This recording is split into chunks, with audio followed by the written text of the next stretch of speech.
গরম মশলা আমাদের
প্রথমে আমি নিয়ে নিচ্ছি জিরা।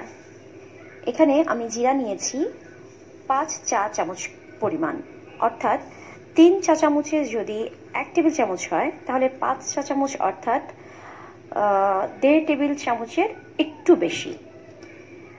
আর জিরার অনুপাতে অন্যান্য মশলা নিয়ে নিয়েছি 3 টুকরো দারুচিনি, 7 থেকে 8টি লবঙ্গ, 9 থেকে 10টি এলাচ আর একটি বড় এলাচ অর্থাৎ কালো এলাচ। এর সাথে নিয়েছি অর্ধেকটি জয়িত্রী আর একটি জয়ফলের অর্ধেক।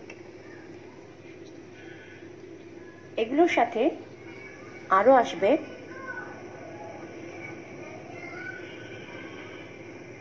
তেজপাতা মাঝারি সাইজের 2টি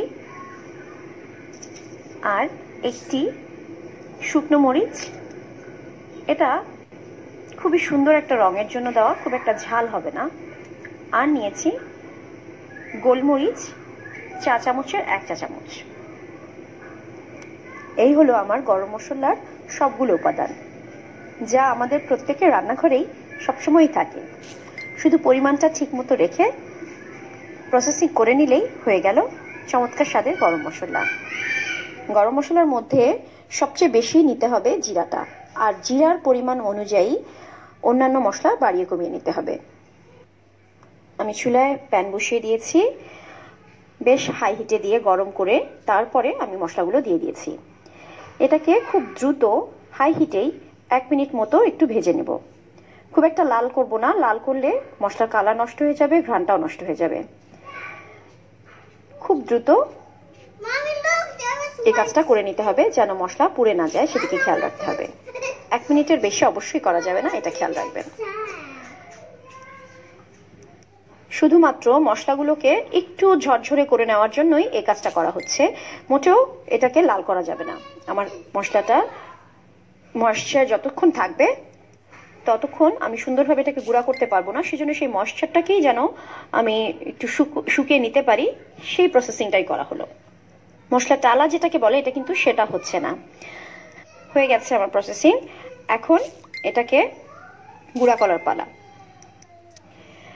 এই সময় আমি হাতে করে সমস্ত মশলাগুলো যেগুলো হাতে ভাঙা যায় সেগুলো যতটা সম্ভব ছোট ছোট করে নিয়ে আমার ব্লেন্ডারে দিচ্ছি।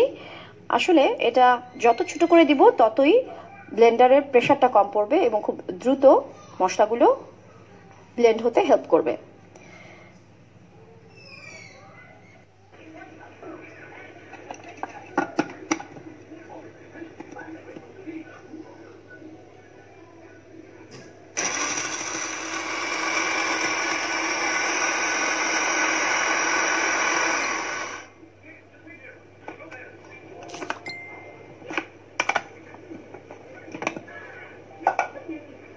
প্রথমে 10 সেকেন্ড করে আমি একটুখানি নেড়েচেড়ে নিচ্ছি মশলাগুলোকে এবং এরপরে 10 থেকে 15 সেকেন্ড মতন আবারও গ্রাইন্ড করে নেব ভালো মতো।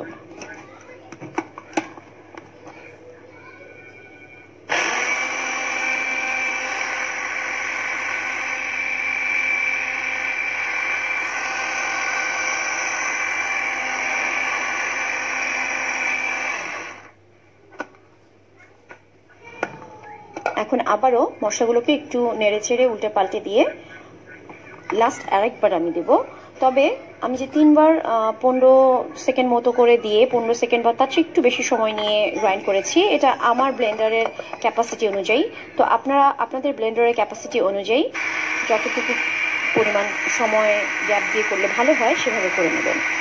সবচেয়ে বড় কথা হচ্ছে যে আপনাকে সম্পূর্ণ মশলাগুলোকে গুঁড়া করে নিতে হবে, একদম মিহি। যতটা মিহি করবেন আপনার গরম মশলা ততটাই সুন্দর ঘ্রাণ আসবে, ততটাই ভালো হবে।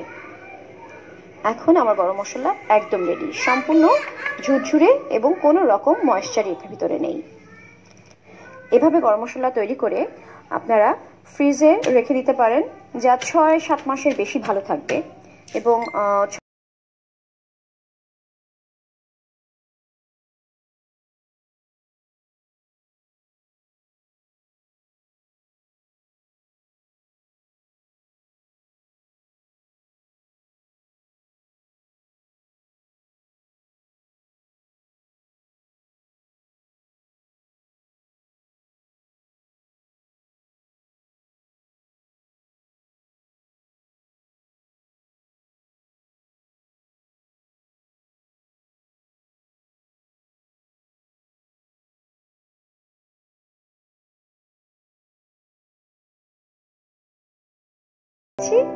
অনেক ধন্যবাদ সবাইকে।